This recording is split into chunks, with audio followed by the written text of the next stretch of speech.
It's got to be pretty grim when the newspaper's biggest reports and most exciting reports ahead of an international weekend is that Eriksen and Bale aren't playing. It's there's something sad about that. That is grim. The expectations are, as opposed to us like, ooh, we've got like world-class player against their world-class player. It's a Clash of the Titans, celebrity death match. Remember the celebrity death match? Yeah, but like we do have a world-class player in Matt Doherty, Ger. Well, okay, maybe he's not world-class, but he's world-class to me.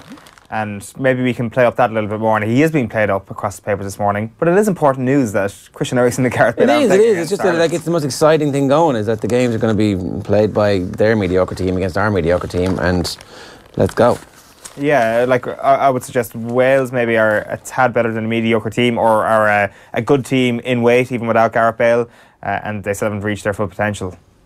Semi-final of the European Championships, not their full potential? That's their full potential. That's as good as it gets. Well, I mean, in terms of the group of youngsters that we saw destroy us. Ampadu and David Brooks.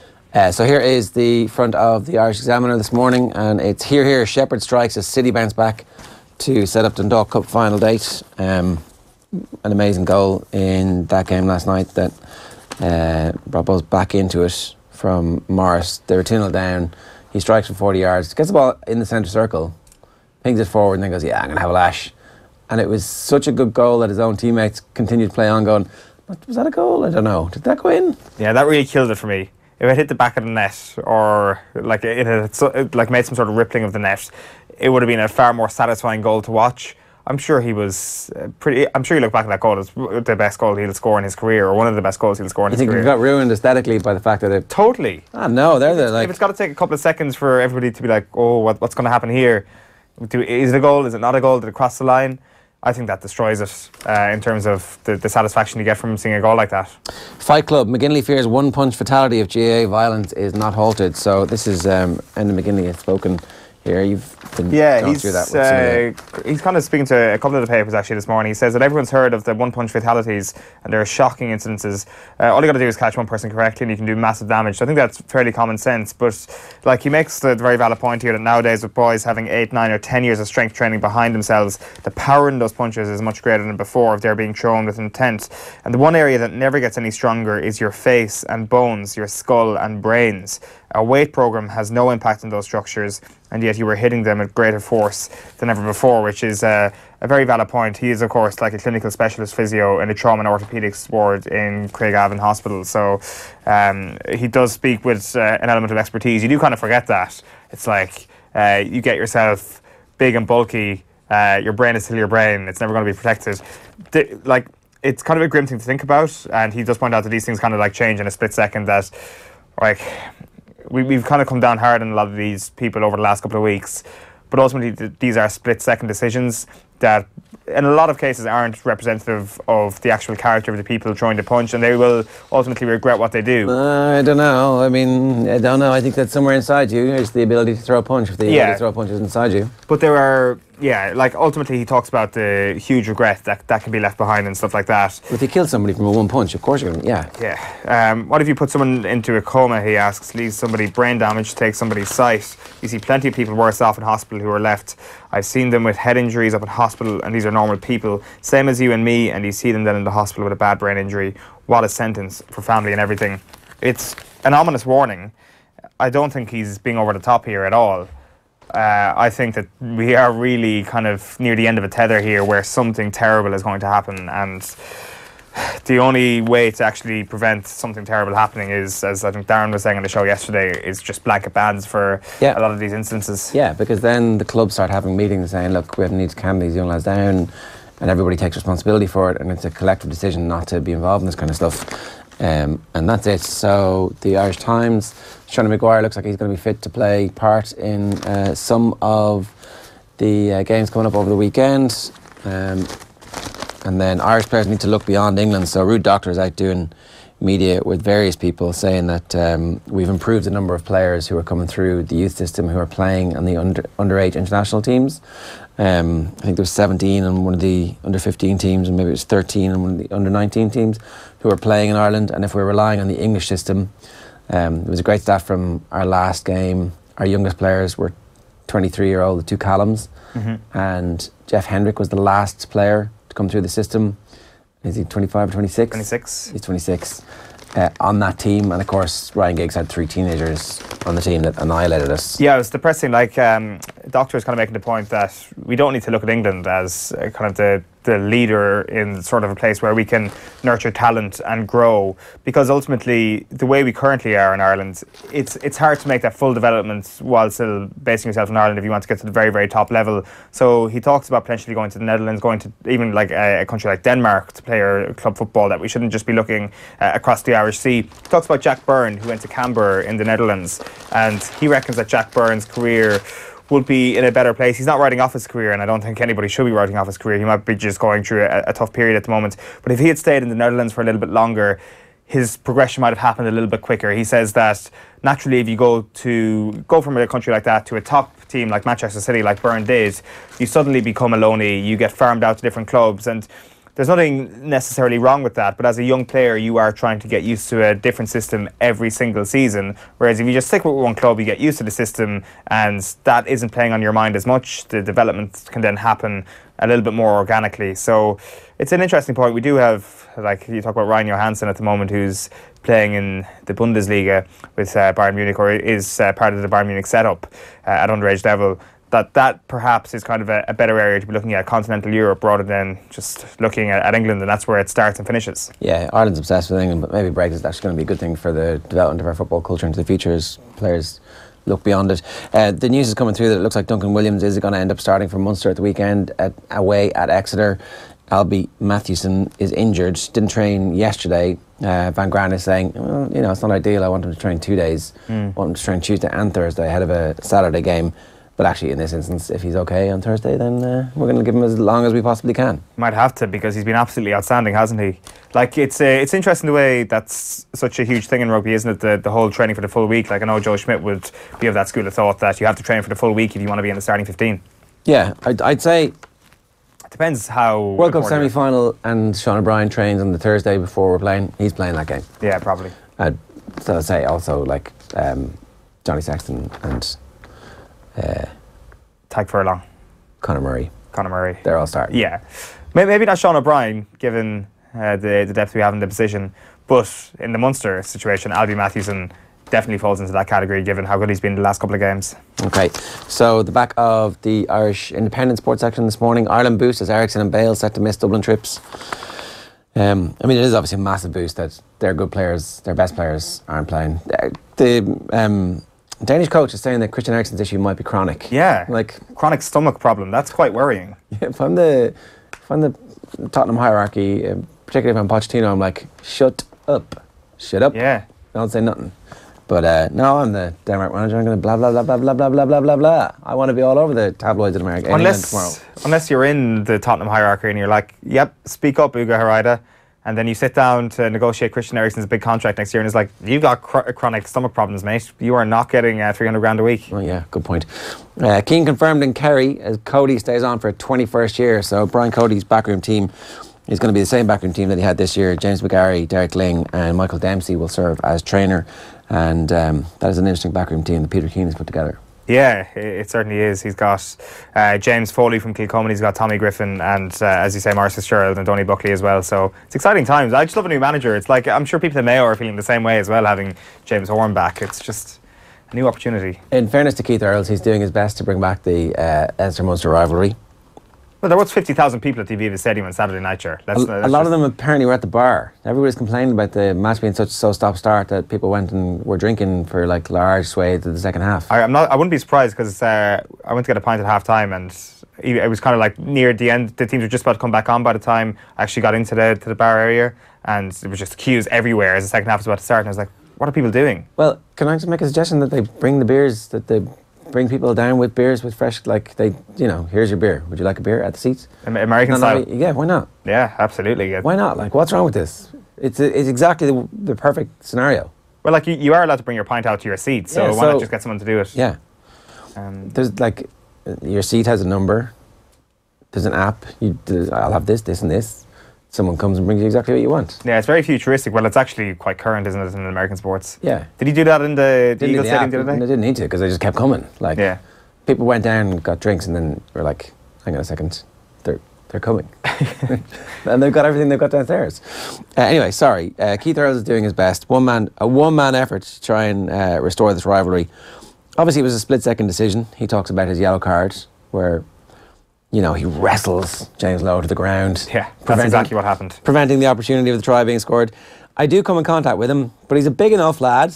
I didn't think he would go down that easy. But look, if you go by the letter of the law, yeah, probably is a yellow card. But penalty try, I don't think so. Whether I was going to hold him up or the ball was going away from him, he was reaching, but that's the decision the referee made. James Lowe must be so pissing off to play against. He must be like the best player to have on your side, but so pissing off to play against. It's just that bloody smile. You know, whenever anything goes wrong for Munster the other night, he's just smiling in their faces, rubbing it in a little bit. And it's great to see a player smiling when they're playing rugby. If they're on your team, if they're on the other team, you're just like, shut that smile. Stop smiling. I mean, that's basically accusing him of diving, though, right? He went down too easy, like a sack of spuds, basically. He's like, oh, so there was a sniper in the crowd who got you. Anyway, so no harm. There was a little bit of afters at various situations, so the players clearly feel that tension, and fair play to them. I didn't realise Lowe was such a red rag to the Munster crowd until Keith Wood was talking about hating him as a player, but obviously loving him as a player as well. It's like, all right. Was he saying that? Yeah. Yeah, it's like, I would say that, like, I'm kind of being a bit facetious there when I say I kind of hate him. I think he's fantastic for rugby. I think the more players we have kind of expressing character, and I don't mean expressing character the way he plays rugby, I mean expressing character kind of when the play breaks down a little bit, just kind of like taking off red tinted glasses for a moment. I think that's the sort of thing that stokes a rivalry that may be dying in your view. I don't think it's dying, but if there is something dying like that, all you need is a little bit of a fuse like that, and James Lowe provides that. There was an amazing photograph that I saw yesterday that was like the rugby ball was here and his hand was here, almost as if he lost control of that first try. And like he knocks it on basically in the act of scoring. I'm pretty certain about that. But I don't think the second try that he scored is getting enough credit globally for like in the second half. It was amazing. Outrageous, yeah. It was. Like, how did he not get man of the match as well? I've got another bone I have to pick. Well, I think the best number 10 on display was playing for Munster. Like, well, there was they're shooting that like Rossburn was very good. Yeah, but the best number 10, like James Lowe was man of the match on Saturday night. He was, yeah, and Joey Carby was the best number 10 on the show. Yeah, he probably was. No, I think like. Anyway, Connacht are going to sell naming rights to the stadium. I think the stadium looks like it could be a really good project for that part of Galway, for a bunch of different sports. Hopefully this is a model into the future about how we do build large-scale infrastructure that is community-based. Mourinho on the drift as he clings on to power. Jose Mourinho looked so sure to be heading out of Old Trafford that bookmakers stopped betting on the next Premier League manager to leave on Saturday. But now he's clinging on to power and drifting in the betting. 6-4 on yesterday. Don't know. Is there anybody else?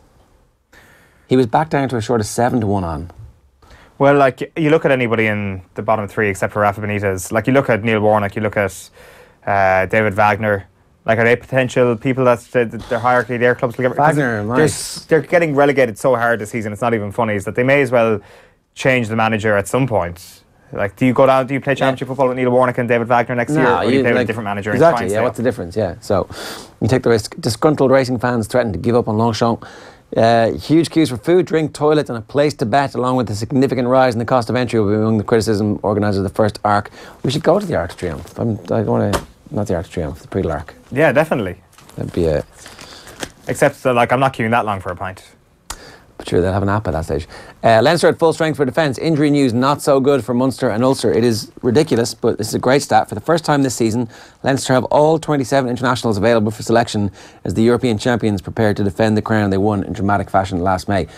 Might be the only thing that can derail Leinster is the fact that so many players get fit that they all start getting pissed off with each other. Because when everybody's injured, it's like, oh, I'm in the team, I'm going to get my opportunity to play here. You play 15 games, you get injured. Somebody else comes in and it's like, oh, this all worked out perfectly. But now it'll be like, uh-oh, we've got 12 back rows, all of whom could play for the Lions. It's like, how do we, what do we do now?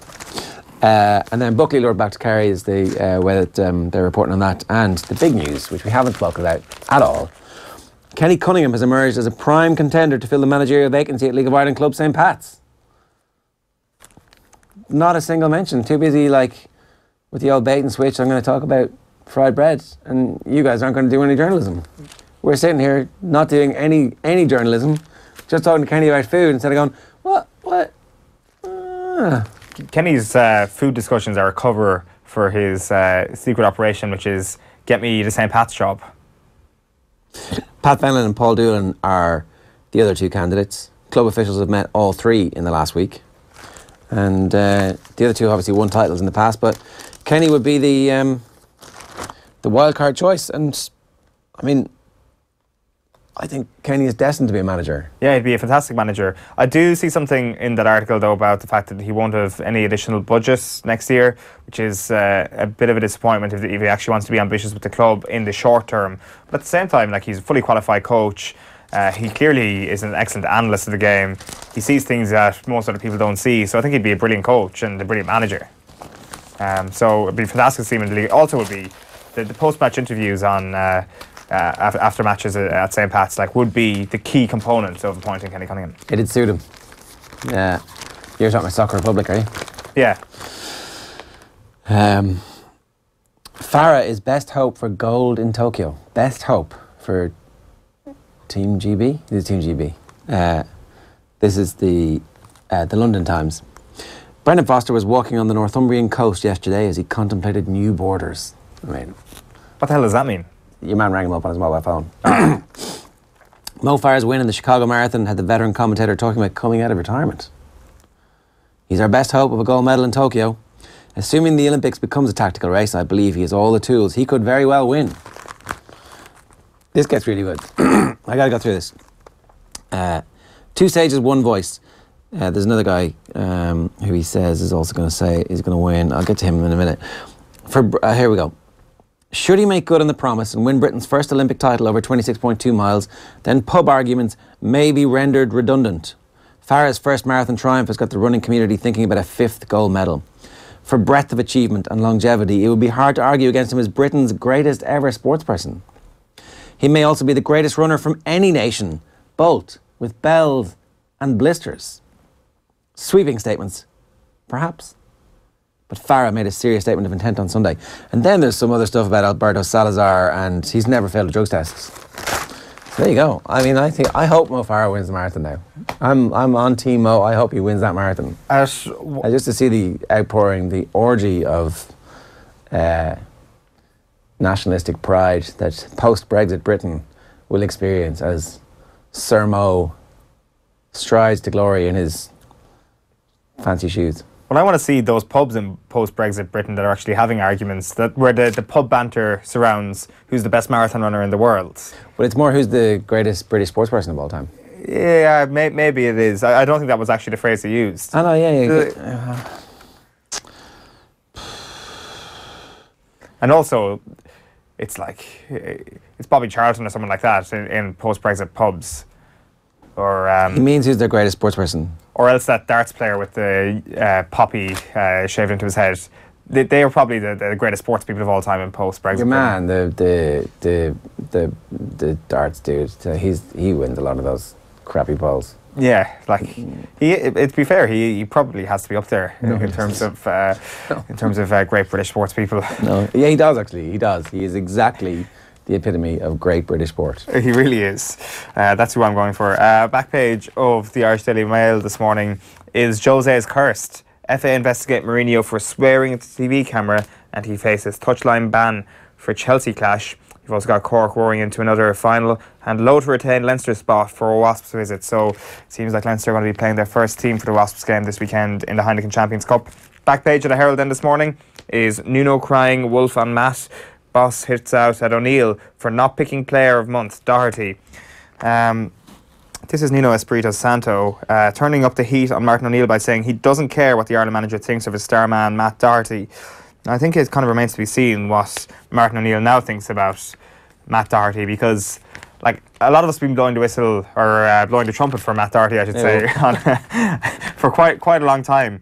But it's only really since the last international break where Matt Doherty's kind of stood up and has been like, I've got indisputable evidence that I'm the best Irish player right now.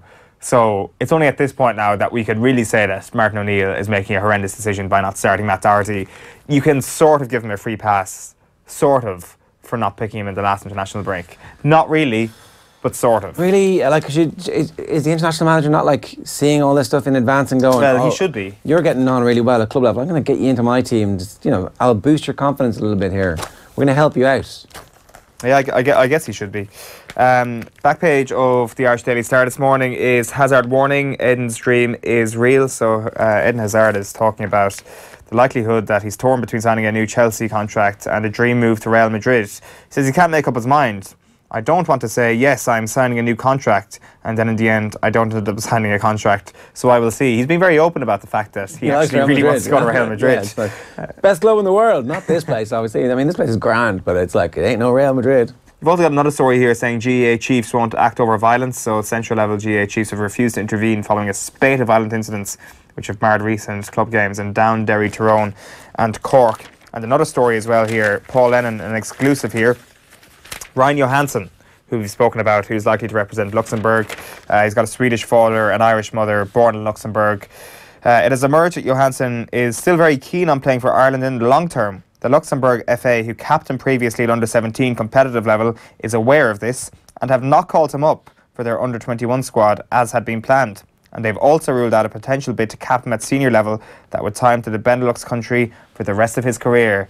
So Paul Lennon is he just brings me good news every single week. There you go. Declan Rice a couple of weeks ago that there's still a live possibility he comes back to Ireland. Today, Ryan Johansson, future Irish star. So no need to keep tabs on the Luxembourg team for the next couple of years. Back page of the Mirror this morning is Don't Blame Jose. Old Trafford legend Roux says United's failing stars should take responsibility. Now, there's a load of the British press actually stationed in Washington, D.C. at the moment. They've obviously all been flown over by D.C. United to speak to Wayne Rooney because it's a pretty good time to speak to Wayne Rooney. He's doing well, yeah. Yeah, well, also, you will get the back page because Jose Mourinho, if you spoke about Jose Mourinho now, you would get on the back page of any newspaper, really. So it's perfect time. It's a genius marketing ploy, I should say. And Wayne Rooney is giving his support to Jose Mourinho. Now this one on the back of the Sun is Pinky Winky. Who is Jose pointing a little finger at? Probe into manhood dig and FA rap for camera rage. Didn't know that's what it was. All right, okay.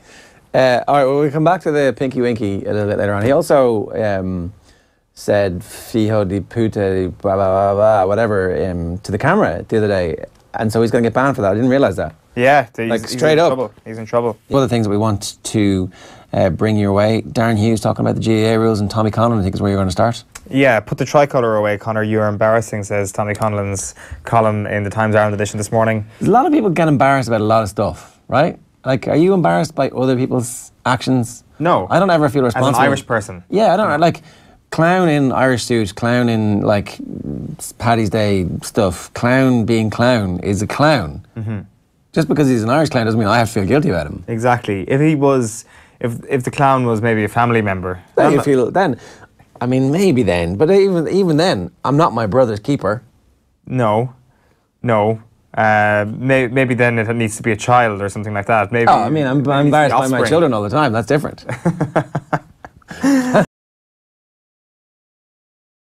Which is out in all good podcast apps and some crappy ones, yeah. Oh, episode 1 was good. Anyway. People are genuinely surprised.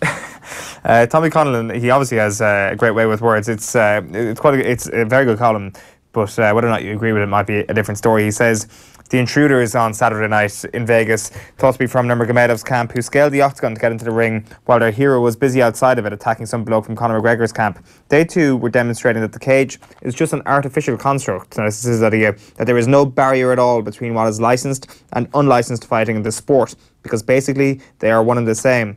The octagon cannot keep out that medieval lust for street fighting because it is there precisely to liberate that lust, to let it run riot and to parlay that spectacle into multiple millions of dollars. What's the difference from that in boxing?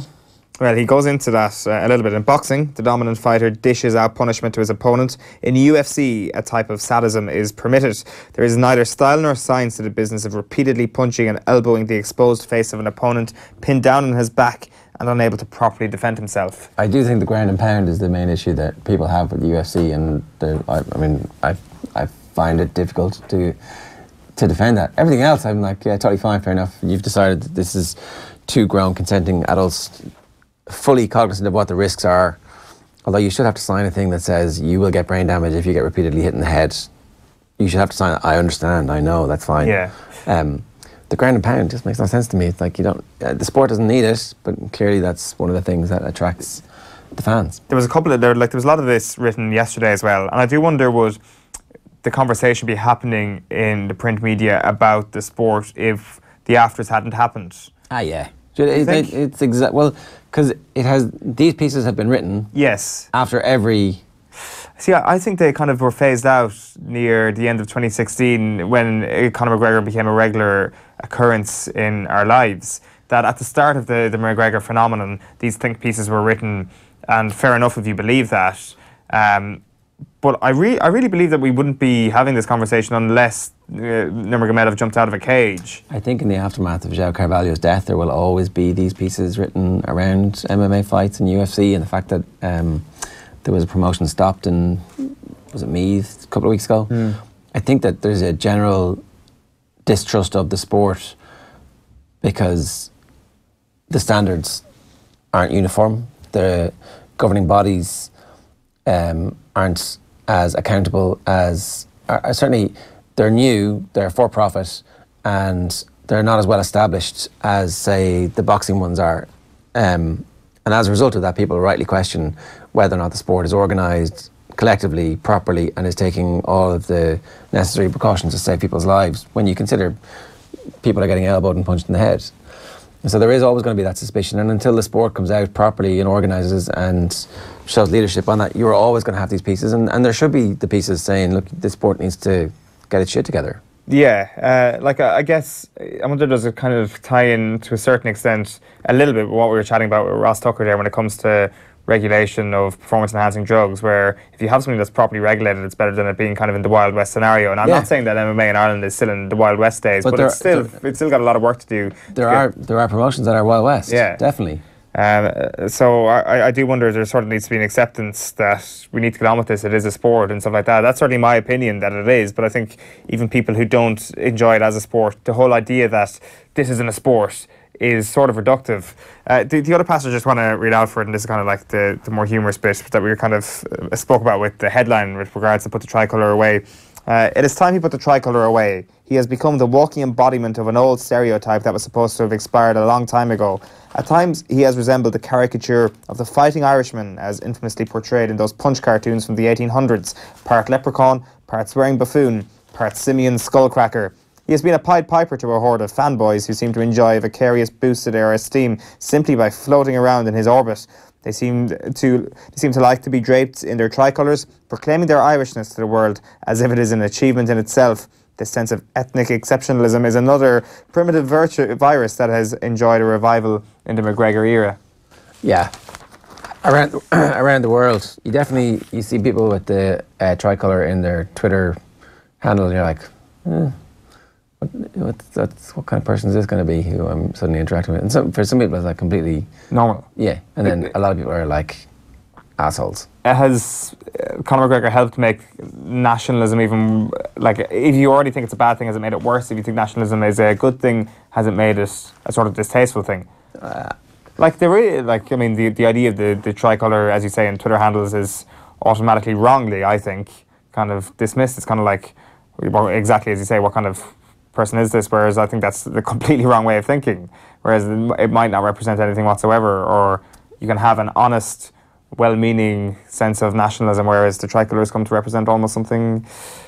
It's taken an ugly sense in a lot of these scenarios. I don't know. I think frequently in our past the flag has been, co-opted by people who are using it as a symbol. Yeah, well, obviously that case is very obvious, but in the modern sense, right now it's like there's a bunch of clowns trying to organise around the fringes of our society, who are like trying to get Ireland out of Europe, who are trying to like have Ireland for the Irish, who are trying to renege on all of the progression that we've made in the last 2 decades. Like, there are those people out there. Are they McGregor fans? I don't know. I mean, I'm not drawing that Venn diagram just yet. Well, it's certainly enjoying a revival in the McGregor era, says Tommy Conlon. Darren Hughes is out talking about the new rules, the 5 proposed rule changes that are being discussed at the moment.